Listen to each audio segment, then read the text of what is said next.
experience. How amazing. Welcome, hello, bonjour, bonjour everyone.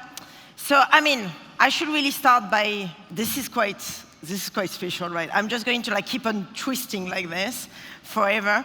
I don't know which side you prefer. You can just tell me. But anyway, bonjour everyone. A bit of a warning always, I'm really so sorry. But this accent is just so strong. It's unbelievable. It's just like wine, it matures through the years. I've been living in the UK for 12 years, but it's still up and strong, and it never goes. So I hope that you're going to bear with me as we go along and discover all about transnational education. Am I making sense so far? You understand my accent? Yes? That's it. That's the spirit. So anyway, some of you might remember me from before. I don't know if you were there at the Next Web 2 years ago, but I run a studio called Nelly Ben Hayoun Studios, which is based in the UK.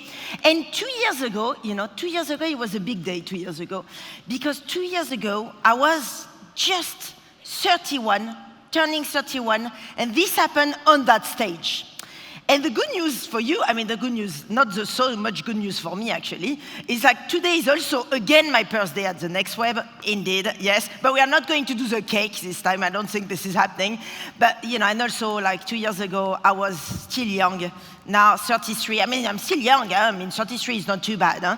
But anyway, so is there still some people that were there 2 years ago? You were there for the cake? Yes, that's the spirit. So anyway, coming back to the studio and what we do in this studio. So we are well known for actually designing experiences and designing mainly extreme experience that will get you all the way to outer space. We like to think about ourselves as the people that design the impossible. The bigger the production, the most insane the production, the more chances is it that we are going to go and get our crack on it. So now what do? We look for form of life to send in outer space. We actually look at who will be the people that will have a role to play if an asteroid was to strike. We work with astronauts to give you the full lift-off experience of a rocket. We also work with people like these scientists to give you the experience of dark energy in your kitchen sink. We explode volcano in your lounge. We do sonic boom in your bathtub. All of this while we also have an orchestra at NASA which is performing music. This is called the International Space Orchestra people. Here they are performing music together with Beck, at the Fillmore Theatre with Savages, with Sigoros at the Hollywood Bowl, and all the way to space. You get a sense of what we are all about. I also have 2 doppelgangers, 2 women that go all over in the world instead of me, because we like to spread, and that's our special in a nutshell.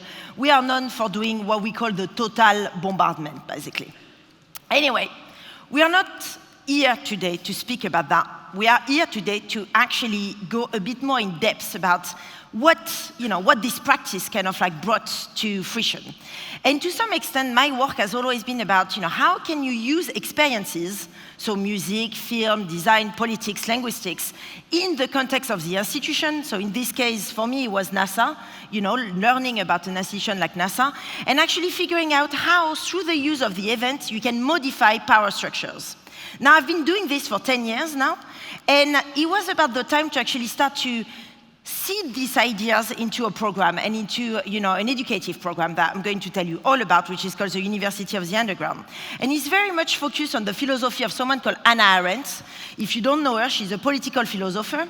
And what is really interesting about Hannah Arendt is that she started to pretty much critique quite heavily scientific institutions by saying that to some extent there is 2 types of people, and in general, in public institutions in general.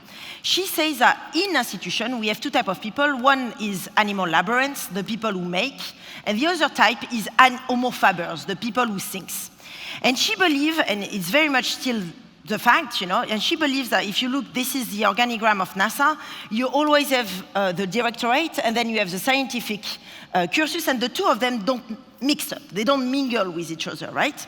So if you want to embed critical thinking inside an institution, then perhaps by using experience, you can kind of modify the way that things are. You still follow?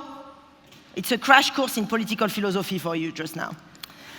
Anyway, all of this kind of got us to start a year ago the transnational form of education also known as the University of the Underground. Now, you probably don't know, or maybe some of you know what transnational means, but this is the idea that you have a form of education that will go across and beyond nation states, right? And I'm going to tell you a bit how we did that and what it is. But to start, let's go back all the way to a year ago when we launched the program and we were recruiting students. And I'm going to share with you just a 1-minute clip that kind of give you a sense of what we say to potential students and what this was all about. And that, I think he explained it quite well. Can we have some sound, Mark? Do you know? Any sound? The University of the Underground is a postgraduate university. It provides a Master of Arts degree set over 2 years. The tuition is free, covered by a non-profit foundation that supports the university. We're looking for creative soldiers that can infiltrate the power structures of digital, scientific and other ecosystems and modify them through music, film, design, theatre practices and politics.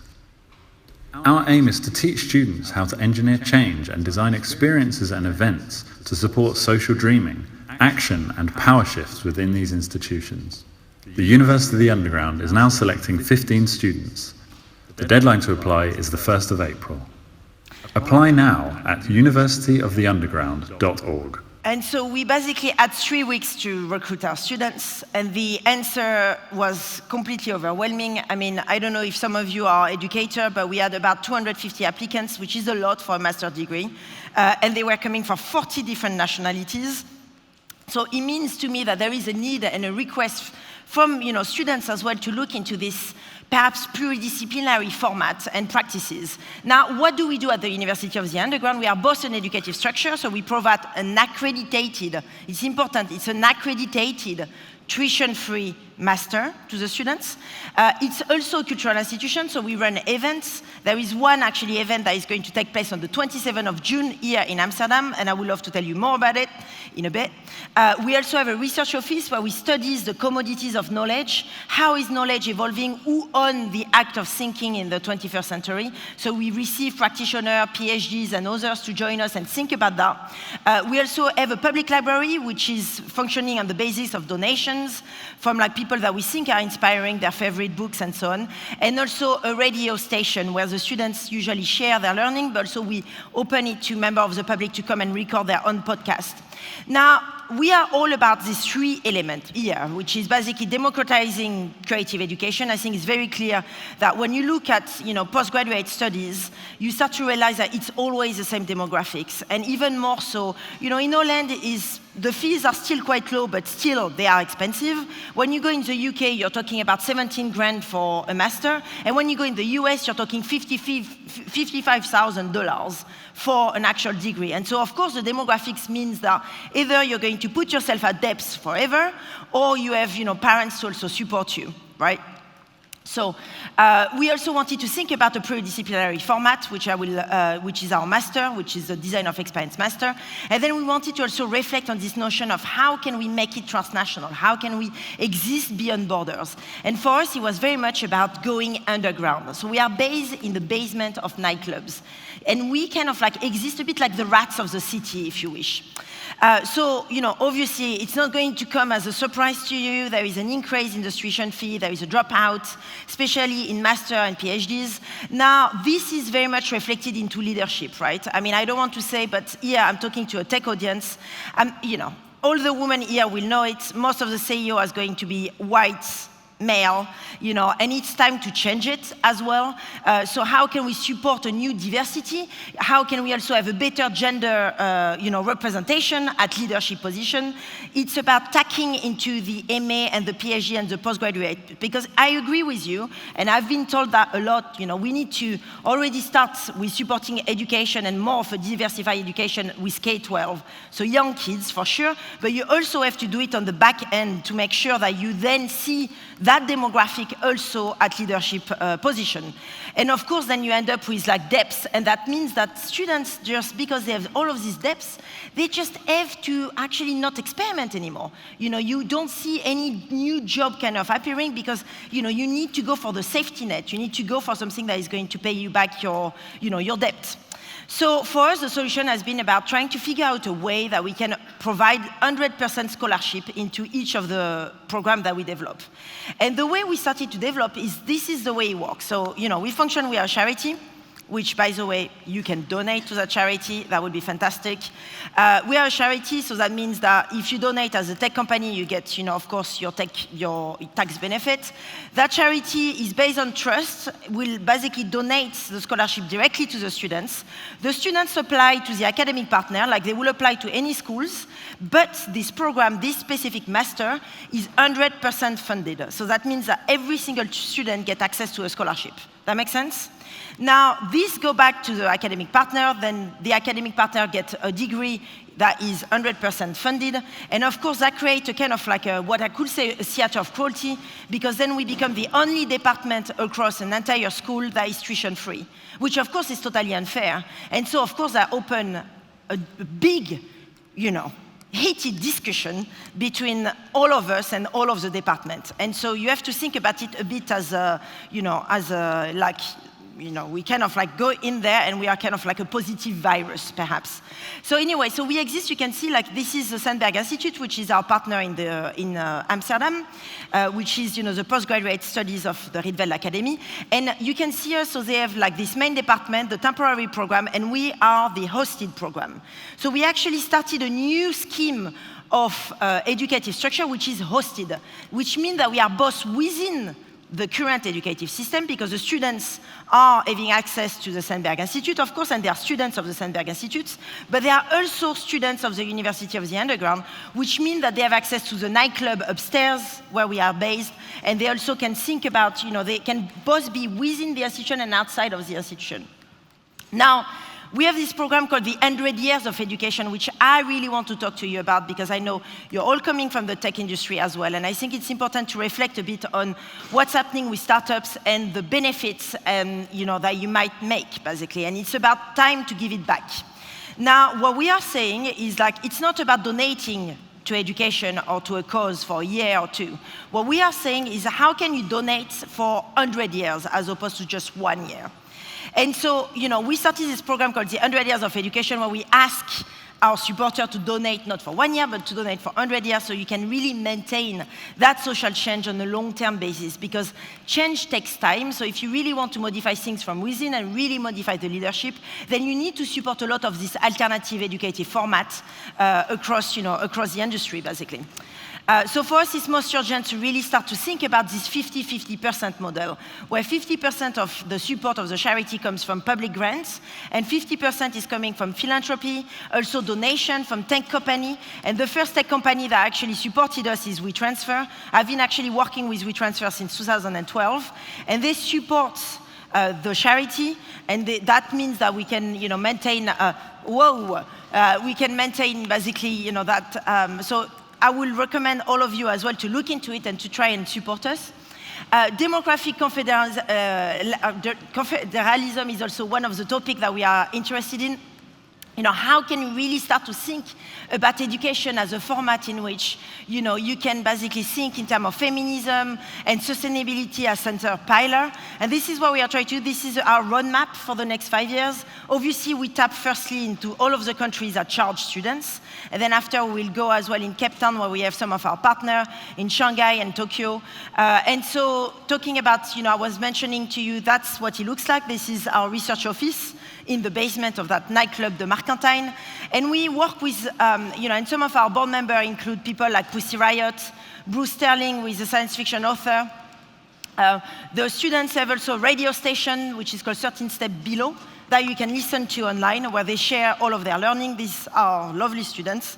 And then a library as well that is accessible to the public, that you can join with partners and so on. Anyway, all of this I'm trying to say, so master design of experience, what is it, you probably wonder. So for us, it was important to try and address this question that, realistically, now we have this real problem where, most tech companies as well can see it. You have students that come out of their studies and they actually either are specifically looking at one field, but they are not looking at multiple fields, and they are not really able to adapt to all of these different contexts. So for us, it really is about trying to figure out a curriculum that is going to teach them all of these different practices, all of these different creative practices, whether it comes from the technology angle, but all the way to music, film, and design. So for us, it is really about defining a new master. So these are our students, like I mentioned. So they learn about critical design, which is a form of design that is kind of like problem finding more than problem solving. Linguistics, they learn about defining their own jobs. They go and they will work with institutions within them and actually propose a new role for themselves. Film practices, music practices, they learn as well. So they all produce music, they all do films as well. They learn about theater, and they learn about defining as well what makes an institution. We've been partnering, and the key about the University of the Underground is we will work with institutions. So we work with public institutions, whether it's the British Council, British Film Institute, Dutch National Opera. The students get full access to all of the archives. They work within with the workforce of each of these places, and with them, they define new ways to think about what they do and to communicate what they do to members of the public. So a typical example of that, I'm going to show you one of the group from the school, from the University of the Underground that kind of came up, where they work with Salesforce. I mean, so they didn't work with Salesforce. They actually made a band called Salesforce. And they then put it out there, and they started to communicate with the CEO of Salesforce, and eventually to get to, this is one of their music videos. I don't know where the music is, but this is quite phenomenal.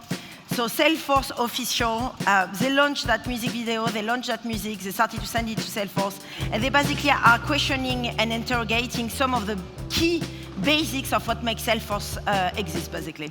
Anyway, you can look it up. This is a video where you can see what he looks like. Alex is showing the inside of the University of the Underground. We are based in Amsterdam and London, both in the Mercantile, which is a nightclub, one of the oldest nightclubs of Europe, and in the Village Underground. Hi. So you can see, obviously, it's in the basement. Our friends just a little tour. Hi. Yeah, so who are you? I'm Anna Maria. I'm from Germany and I'm a visual artist.